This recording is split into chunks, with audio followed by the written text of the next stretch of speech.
Assalamualaikum warahmatullahi wabarakatuh.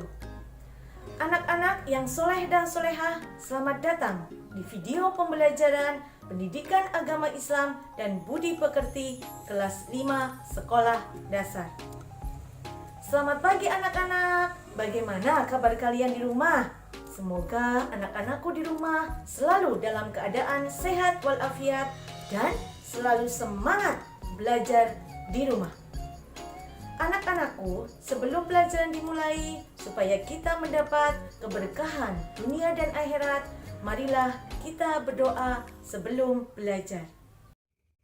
Bismillahirrahmanirrahim.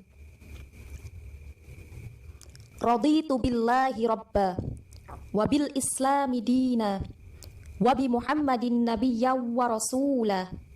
Rabbi zidni ilman nafi'an warzuqni fahman waj'alni minas solihin.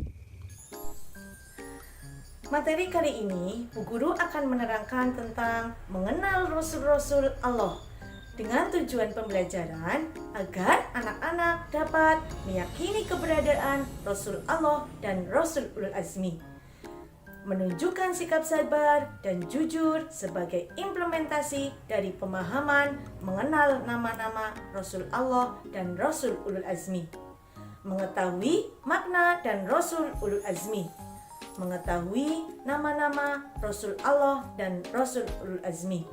Yang terakhir, dapat menghafal nama-nama Rasul Allah dan Rasul Ulul Azmi. Anak-anakku, kali ini Bu Guru akan menerangkan tentang mengenal Nabi dan Rasul. Kalian tahu siapa itu Nabi dan Rasul? Allah Subhanahu wa Ta'ala mengutus para manusia pilihan untuk menyampaikan risalahnya kepada manusia. Manusia pilihan ini bertugas membimbing umat manusia agar hidup sesuai dengan ketentuan Allah Subhanahu wa Ta'ala. Manusia pilihan tersebut adalah Nabi dan Rasul. Pengertian Nabi dan Rasul. Nabi adalah orang yang menerima wahyu dari Allah Subhanahu wa Ta'ala untuk dirinya sendiri tanpa ada kewajiban menyampaikan kepada orang lain.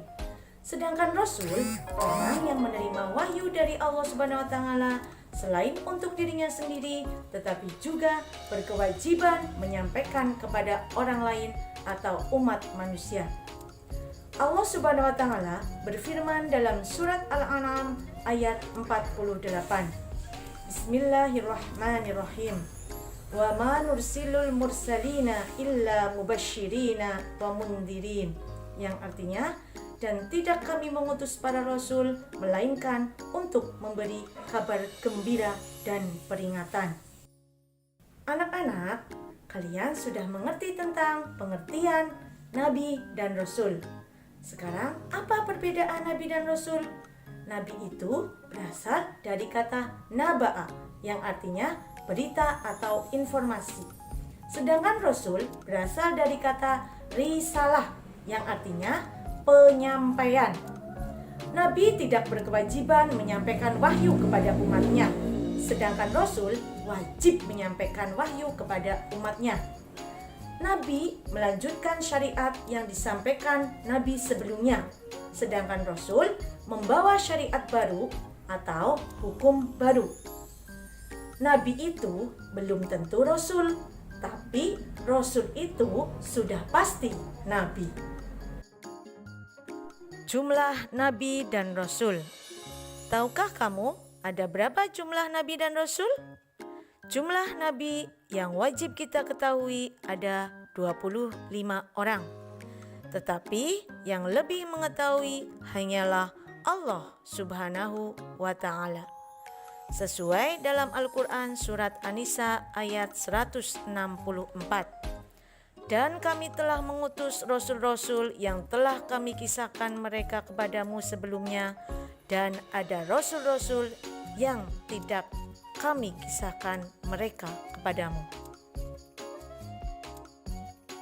Ayo anak-anak, kita bernyanyi 25 Nabi dan Rasul. Ayo. Adam, Idris, Nuh, Soleh, Ibrahim, Lut, Ismail, Ishak, Yakub, Yusuf, Ayub, Syuaib, Musa, Harun, Zulkifli, Daud, Sulaiman, Ilyas, Ilyasa, Yunus, Zakaria, Yahya, Isa, wa akhirul khatimul anbiya, Muhammad al-Mustafa. Tugas Rasul-Rasul Allah. Yang pertama, mengajarkan ketauhidan. Nabi dan Rasul membimbing kaumnya untuk meyakini Allah Subhanahu wa Ta'ala zat yang wajib disembah. Memberikan keyakinan bahwa Allah Subhanahu wa Ta'ala adalah pencipta alam semesta dan mengurusinya. Yang kedua, mengajarkan kepada manusia cara beribadah. Yang ketiga, menjelaskan hukum-hukum Allah berupa perintah dan larangannya.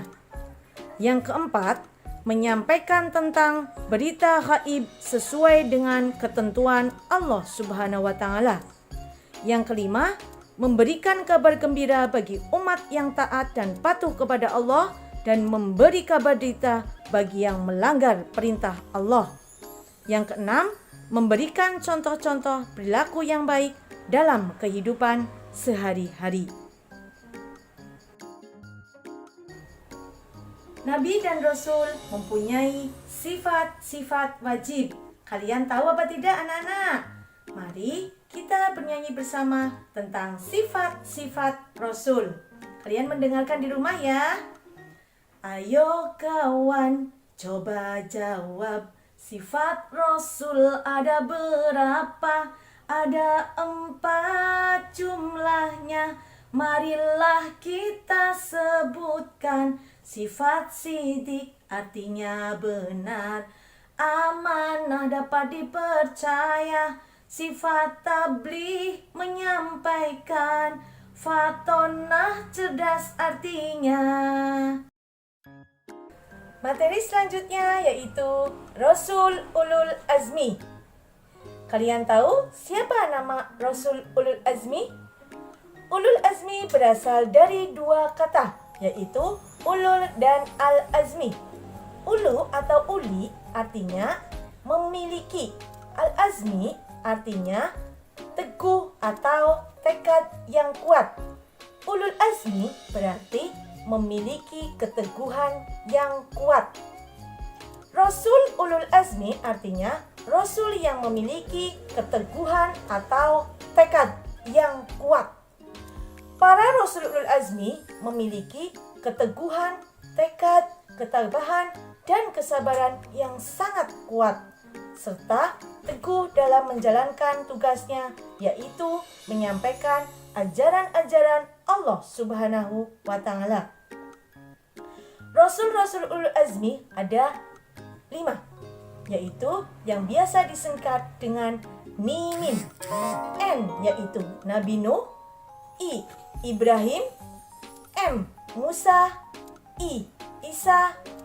Yang kelima yaitu Nabi Muhammad Sallallahu Alaihi Wasallam. Anak-anakku yang soleh dan soleha, kalian sudah tahu apa itu Ulul Azmi. Sekarang kalian mendengarkan kisah tentang Rasul Ulul Azmi. Yang pertama itu Nabi Nuh. Nabi Nuh diberi mukjizat bisa membuat kapal yang sangat besar. Nabi Nuh alaihissalam adalah keturunan ke-10 dari Nabi Adam alaihissalam. Ia mengajak manusia agar menyembah Allah Subhanahu wa Ta'ala dan melarang memperhambakan diri kepada selain Allah Subhanahu wa Ta'ala. Tetapi manusia di masa itu tidak mengacuhkan seruannya. Seruan Nabi Nuh alaihissalam itu mereka sambut dengan cemooh dan ejekan. Selama 950 tahun Nabi Nuh alaihissalam menyiarkan ajaran Allah Subhanahu wa Ta'ala. Tetapi umatnya tetap saja ingkar, termasuk anaknya sendiri yang bernama Kan'an. Akhirnya Tuhan menurunkan kepada mereka siksaan berupa banjir besar. Hanya sedikit orang yang selamat dari banjir besar. Mereka yang selamat adalah para pengikut Nabi Nuh alaihi salam. Yang kedua yaitu kisah Nabi Ibrahim alaihissalam. Nabi Ibrahim adalah putra Azar. Azar itu tukang pembuat patung-patung untuk dijadikan sesembahan atau berhala. Nabi Ibrahim alaihissalam hidup pada masa Raja Namrud yang sangat zalim, musyrik dan kufur. Nabi Ibrahim alaihissalam mengajak Raja Namrud dan kaumnya agar beriman dan menyembah Allah Subhanahu wa taala. Tetapi mereka menolak dan mengejek dan terus menyembah berhala. Dengan kesabaran dan keteguhan Nabi Ibrahim alaihissalam, doa-doa Nabi Ibrahim selalu dikabulkan oleh Allah Subhanahu wa taala. Contohnya, pas pada waktu itu Nabi Ibrahim dibakar hidup-hidup oleh Raja Namrud karena sudah menghancurkan berhala-berhala sesembahan Raja Namrud dan kaumnya. Sehingga Allah menurunkan mukjizat Nabi Ibrahim tidak bisa dibakar oleh api. Api itu terasa angin sepoi-sepoi pada tubuh Nabi Ibrahim. Yang ketiga yaitu Nabi Musa alaihissalam. Nabi Musa adalah putra Imron keturunan Bani Israel. Ia hidup pada masa Raja Fir'aun yang sangat zalim yang mengaku dirinya sebagai Tuhan. Siapa yang tidak mau menuhankannya, maka orang itu akan dibunuh. Nabi Musa alaihissalam terus saja menyebarkan ajaran Allah bersama saudaranya yaitu Nabi Harun. Pada waktu mengajak Raja Fir'aun untuk menyembah Allah, Raja Fir'aun mencemooh, mengejek Nabi Musa. Raja Fir'aun menyuruh tukang sihir untuk melempar tali-tali yang berubah menjadi ular supaya memakan Nabi Musa dan Nabi Harun. Tetapi Allah menurunkan mukjizat berupa tongkat Nabi Musa berubah menjadi ular yang sangat besar.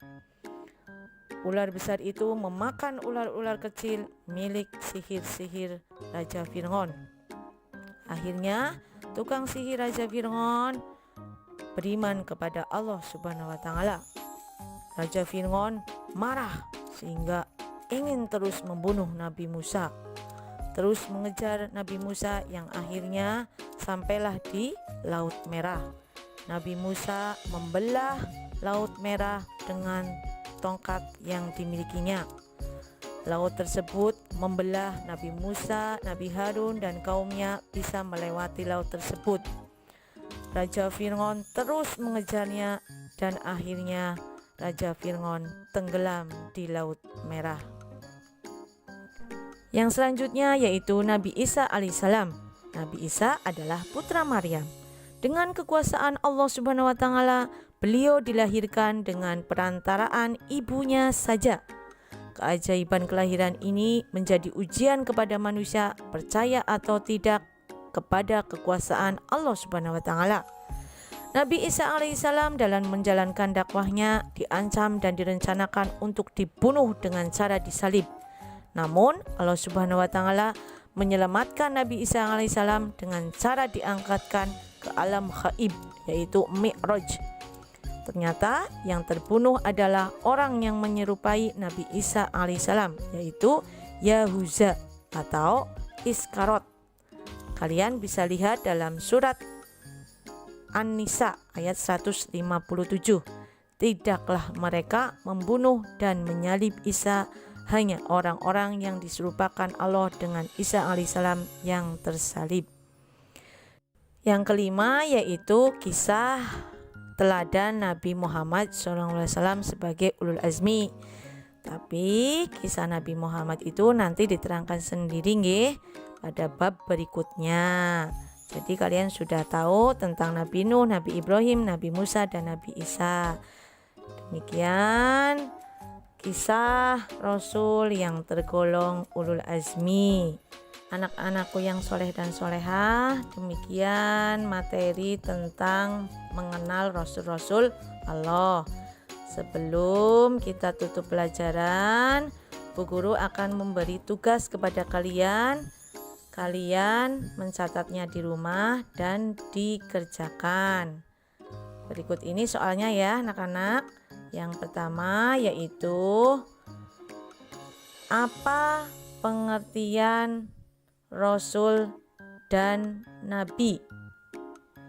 Yang kedua, sebutkan sifat wajib yang dimiliki Rasul. Yang ketiga, apa tugas utama seorang Rasul?